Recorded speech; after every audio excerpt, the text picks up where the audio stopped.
मुख्यमंत्री नीतीश कुमार ने कहा कि राष्ट्रपति रामनाथ कोविंद करीब 2 साल तक बिहार के राज्यपाल रहे। इसके बाद वे राष्ट्रपति हुए हैं, इसलिए हम लोग आज भी उन्हें बिहारी ही मानते हैं। आज बिहार विधानसभा भवन के 100 साल पूरा होने के बाद उसके उपलक्ष्य में एक विशेष कार्यक्रम का आयोजन हमारे विधानसभा के माननीय अध्यक्ष श्री विजय कुमार सिन्हा जी ने किया है। और इस अवसर पर जो आदरणीय राष्ट्रपति महोदय ने समय दिया, इनके अनुरोध को, सब लोगों के अनुरोध को इन्होंने स्वीकार किया और यहाँ आने का समय दिया, इसके लिए मैं उन्हें हृदय से धन्यवाद देता हूँ और उनका मैं अभिनंदन करता हूँ कि आज वो यहाँ पधारे हैं। और उनसे तो यहाँ का रिश्ता बहुत पुराना है। जो हमारे आदरणीय राष्ट्रपति जी हैं रामनाथ कोविंद जी, अभी तो सबको मालूम है कि हमारे यहाँ बिहार में लगभग 2 साल के लिए राज्यपाल रहे थे, लेकिन राज्यपाल के बाद पहली बार राष्ट्रपति होने का अवसर इनको मिला। ये कोई मामूली बात नहीं है, बहुत ही विशेष बात है। जब ये राष्ट्रपति बने तो हम तो सदैव कहते हैं कि हमारे बिहार के ही हैं, ये तो पूरे देश के राष्ट्रपति हैं, लेकिन हम बिहारी लोग इनको बिहारी भी कहते रहते हैं, क्योंकि यहाँ के राज्यपाल थे। और उसके बाद पहले भी एक राज्यपाल बने, लेकिन जो वो बने स्वर्गीय जाकिर हुसैन साहब, वो पहले यहाँ राज्यपाल थे बहुत पहले, लेकिन पहले उपराष्ट्रपति बने और तब वो राष्ट्रपति बने। लेकिन हमारे श्रद्धेय रामनाथ कोविंद साहब तो राज्यपाल से सीधे राष्ट्रपति बने। तो ये कोई मामूली बात है और इतनी बड़ी प्रतिष्ठा हुई है तो हम लोगों को तो बेहद खुशी होती है। और यहाँ पर कई बार आने का मौका मिला, हम लोगों ने आमंत्रित किया। राष्ट्रपति जब बने उसके बाद इनको पहली बार कार्यक्रम के लिए हम लोगों ने आमंत्रित किया।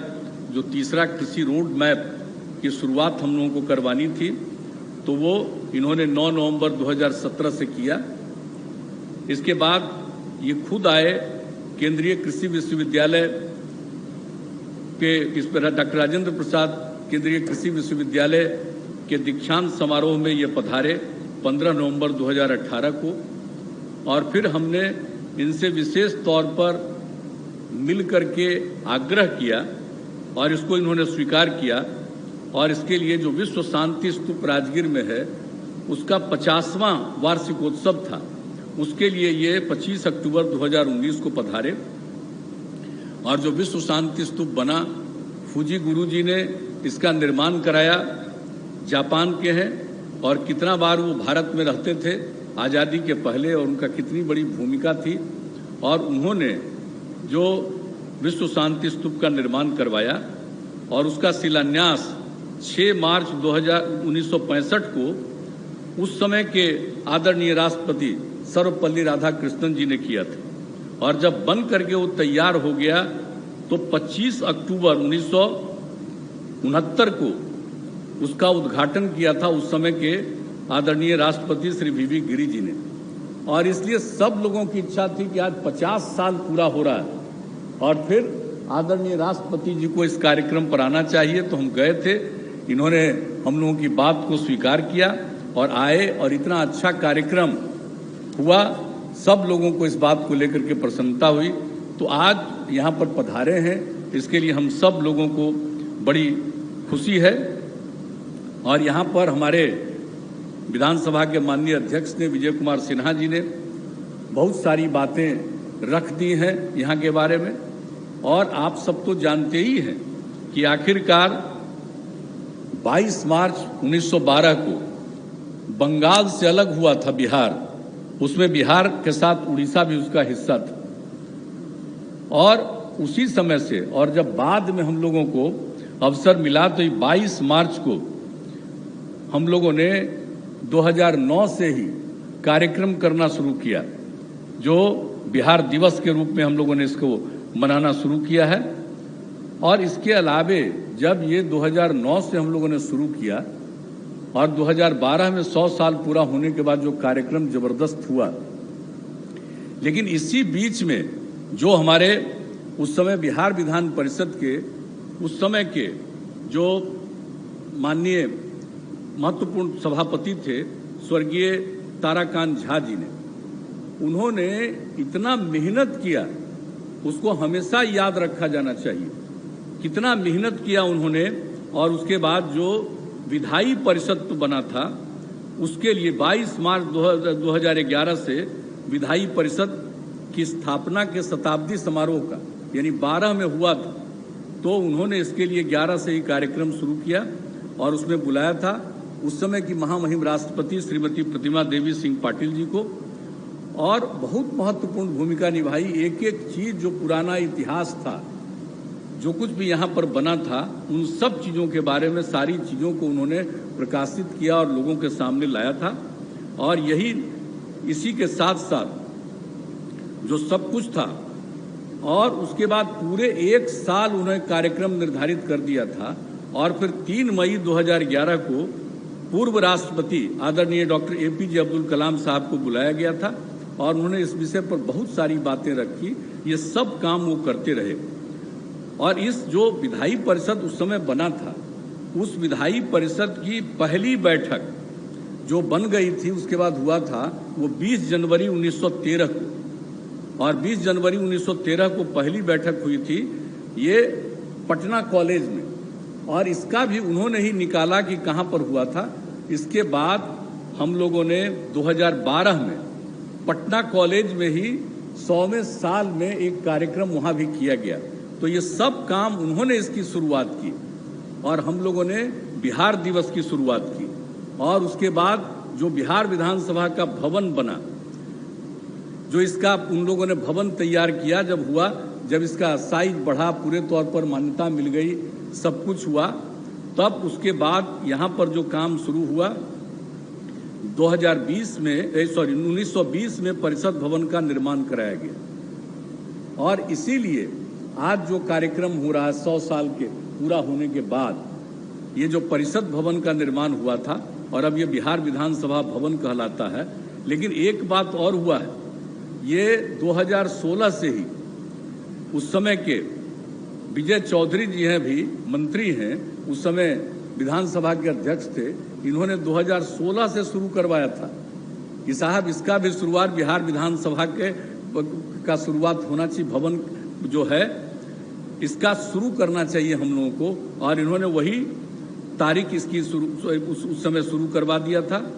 और इसके लिए ये भी बधाई के पात्र हैं जो इन्होंने 7 फरवरी से 2016 से ही काम शुरू किया था।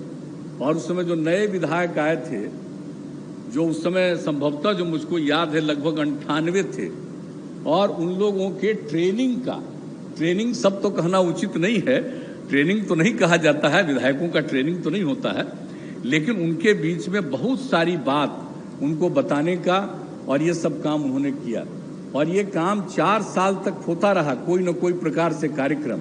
और अभी हमारे जो माननीय अध्यक्ष हैं विजय बाबू, इन्होंने सोचा कि भाई 100 साल पूरा हो गया है, हम लोग निश्चित तौर पर करें। और ये सब तो कोरोना हो गया, ये कोरोना के चलते थोड़ा सा विलम्ब हुआ, और आदरणीय श्रद्धेय राष्ट्रपति जी से अनुमति ली गई और उन्होंने समय दिया, आज आने का मौका मिला। तो एक एक चीज़ जो आज कम से कम कार्यक्रम हो रहा है और उसके बारे में जो कुछ भी हुआ है, ये बहुत अच्छी बात है। अब इसको लेकर के सब लोगों को जानकारी रहेगी, और जो भी हमारा पुराना इतिहास है, आज़ादी की जो लड़ाई है, उससे लेकर के एक एक बात की जानकारी सब लोगों को मिलती रहेगी और नई पीढ़ी के लोग जानते रहेंगे। इस उद्देश्य से इसको किया गया है। और ये जो विधानसभा भवन है, जब हम लोगों को काम करने का मौका बिहार के लोगों ने दिया है, तो हम लोगों ने बिहार विधानसभा भवन का भी एक्सपेंशन कराया। सब तरह से कई प्रकार से हम लोगों ने इसका एक्सपेंशन कराया है, ये सब लोगों को मालूम है। तो हर तरह से का सारा काम हम लोग करने की कोशिश कर रहे हैं। और इस अवसर पर आज बहुत खुशी की बात है, और जो निर्णय हुआ कि आज आदरणीय राष्ट्रपति जी ने शताब्दी स्मृति स्तंभ का शिलान्यास किया और उसके बारे में हमारे विधानसभा के माननीय अध्यक्ष ने चर्चा कर दी है। ये बहुत अच्छी चीज़ है। जब ये बन करके आज आपने शिलान्यास कर दिया, वो बन करके तैयार होगा, वो इतना सुंदर लगेगा, वो कितना बढ़िया होने वाला है, इस बात को आप जान लीजिएगा। और उसी समय हमारी इच्छा भी थी कि जब हम लोग ये सब कर रहे हैं तो हम लोगों को बोधि वृक्ष भी लगाना है, और वही सब मिल करके हम लोगों ने तय किया। और आज बोधि वृक्ष का भी बोध गया से ला करके बोधि वृक्ष का भी शिलान्यास हो गया। अब आप सोच लीजिए बोधि वृक्ष क्या है। भगवान बुद्ध को वहां ज्ञान की प्राप्ति हुई, तो बोधि वृक्ष का मतलब यहां पर लगेगा तो जितने लोग भी आएंगे, जब कभी भी आएंगे लोगों के प्रतिनिधि बन करके, तो सबको और ज्ञान बढ़ेगा। ये बोधि वृक्ष का इतना बड़ा महत्व है, इसलिए बोधि वृक्ष का भी यहाँ पर किया गया। और हमारे जो श्रद्धेय राष्ट्रपति जी हैं उनको तो सब मालूम है। जब यहाँ पर, और कल जाने वाले भी हैं, हर तरह से जो कुछ भी काम हुआ है, बुद्ध स्मृति पार्क हम लोगों ने बनाया और बुद्ध स्मृति पार्क में अनेक चीज़ों का निर्माण करवाया हम लोगों ने। और वहाँ पर बोध गया का और श्रीलंका का, अनुराधापुर का बोधि वृक्ष लगाया गया। और बाद में मालूम हुआ कि श्रावस्ती जो उत्तर प्रदेश में है, वहाँ भगवान बुद्ध 14 साल तक रहे थे, ये बाद में मालूम हुआ। तब वहाँ से भी मंगवा करके बोधि वृक्ष हम लोगों ने यहाँ पर लगवाया। ये सब परम पावन दलाई लामा जी ने हम लोगों के अनुरोध पर जब भी आए, उन्होंने वो भी बोधि वृक्ष का शिलान्यास वहाँ पर रखा। ये सब काम किया गया है, एक एक तरह से जो वहाँ पर बोधि वृक्ष का जो काम किया गया। अब इसके बाद, अब उसमें तो आप सब लोगों को मालूम है कि वहाँ पर करुणा स्तूप का निर्माण कराया गया, बुद्ध स्मृति संग्रहालय का निर्माण कराया गया। कितना अच्छा संग्रहालय बनाया गया, बुद्ध स्मृति संग्रहालय बुद्ध स्मृति पार्क में। और उसमें पहले मेडिटेशन केंद्र हम लोगों ने बनाया था।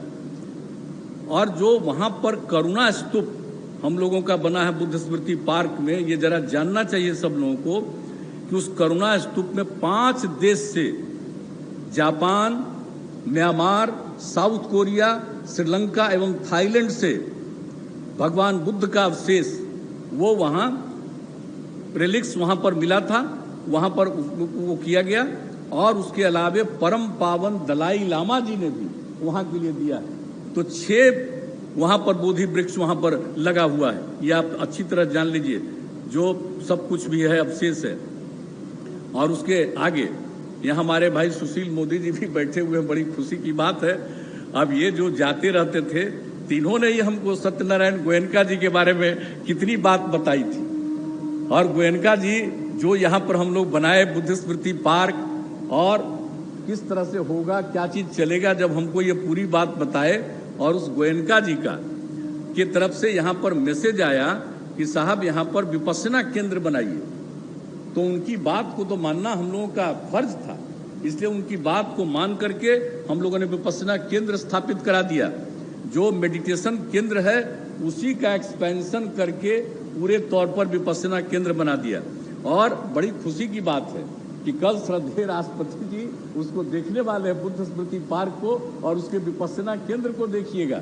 उस विपश्यना केंद्र में आपको बता दें कि 3 जुलाई 2018 से उसका नियमित संचालन हो रहा है। और सैकड़ों की संख्या में, यानी करीब करीब 1200 लोगों का हो चुका है इसमें भाग लिया।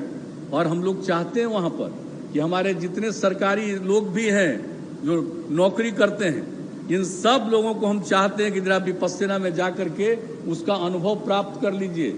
और जो भी सरकारी कर्मचारी और अधिकारी जाएंगे वहाँ पर, उनको 15 दिन का छुट्टी हम लोग देंगे, 10 दिन का वो विपश्यना केंद्र में ये सब चीज़ उनको करना है।